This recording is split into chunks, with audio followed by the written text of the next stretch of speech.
Assalamualaikum warahmatullahi wabarakatuh. Bertemu lagi dengan saya, Alivia Soleh Febrianti, selaku mahasiswa Sejarah Peradaban Islam IAIN Surakarta. Baik, di sini bertemu lagi dengan saya dengan episode yang baru. Di sini saya akan memaparkan atau menjelaskan, menerangkan mengenai tentang filsafat sejarah Ibnu Khaldun. Nah, mungkin teman-teman semuanya tentunya sudah pernah mendengar nama yang fenomenal ini, tentunya Ibnu Khaldun. Di sini saya akan sedikit memaparkan tentang apa yang dimaksud dengan filsafat sejarah menurut Ibnu Khaldun dan tentang biografi dari Ibnu Khaldun sendiri. Semoga teman-teman bisa menyaksikan dan mendengarkan dengan baik. Terima kasih. Berbicara mengenai Ibnu Khaldun, beliau merupakan orang pertama yang kritis terhadap sejarah. Beliau mempunyai nama lengkap Abdul Ar-Rahman Ibnu Khaldun ini lahir di Tunisia pada tanggal 27 Mei 1332 Masehi. Beliau yang berasal dari keluarga Arab Spanyol ini mempunyai beragam gelar, seperti halnya Bapak Sosiologi, Peltak Dasar Filsafat, Sejarah, serta perintis ilmu ekonomi hingga penggagas teori politik. Nah, sebelumnya awal karir dari Ibnu Khaldun sendiri yaitu sebagai pejabat politik. Lalu beliau ini mundur dan memilih untuk menjadi intelektual hingga yang kita kenal hingga sekarang. Pembahasan dalam filsafat Ibnu Khaldun sendiri yaitu berupa sosiologi, sejarah, bumi, dan ekonomi.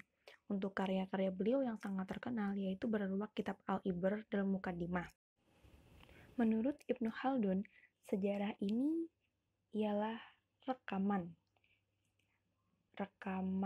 ataupun catatan, yaitu tentang bagaimana cara merekam, siapa yang merekam, untuk tujuan apa itu direkam, dan ini menentukan aspek apa yang akan direkam.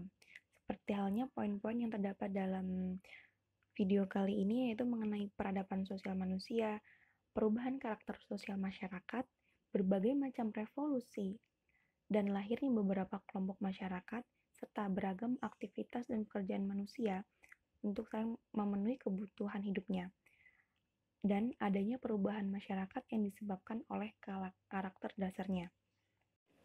Untuk selanjutnya, yaitu berbicara mengenai konsepsi filsafat sejarah. Untuk mengetahui porsi sejarah dalam teori Ibnu Khaldun, beliau membaginya menjadi dua jalur. Yang pertama yaitu pemahaman luar. Pemahaman luar di sini yaitu seperti naratif histori yang dimana cerita tentang masa lalu menjawab pertanyaan-pertanyaan seperti apa, siapa, kapan, dan di mana. Di sini dikritik Ibnu Khaldun sebagai materi tanpa substansi, bagai pisau tanpa sarung, yang dimana naratif histori ini bersifat informatif dan sangat rawan akan manipulasinya. Untuk yang kedua yaitu pemahaman dalam.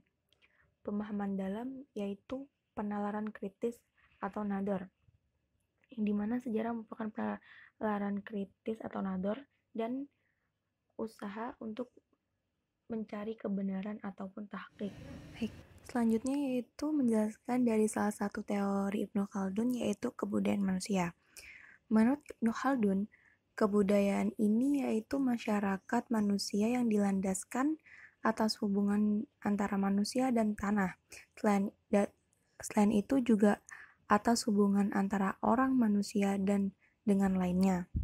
Ibnu Khaldun berpendapat mengenai watak tentang masyarakat manusia yang dijadikannya sebagai landasan konsepnya, bahwa kebudayaan berkembang melalui 4 fase, yaitu fase primitif atau nomaden, yang kedua fase urbanisasi, yang ketiga fase kemewahan, dan yang keempat fase kemunduran. Berikut yang sedikit dapat saya sampaikan mengenai filsafat sejarah Ibnu Khaldun, dan mohon maaf apabila ada kekurangan baik itu dari materi ataupun dari penjelasan yang saya sampaikan. Semoga dalam video ini bisa bermanfaat untuk teman-teman semua. Terima kasih telah menyaksikan sampai selesai. Dan saya akhiri, saya tutup. Wassalamualaikum warahmatullahi wabarakatuh.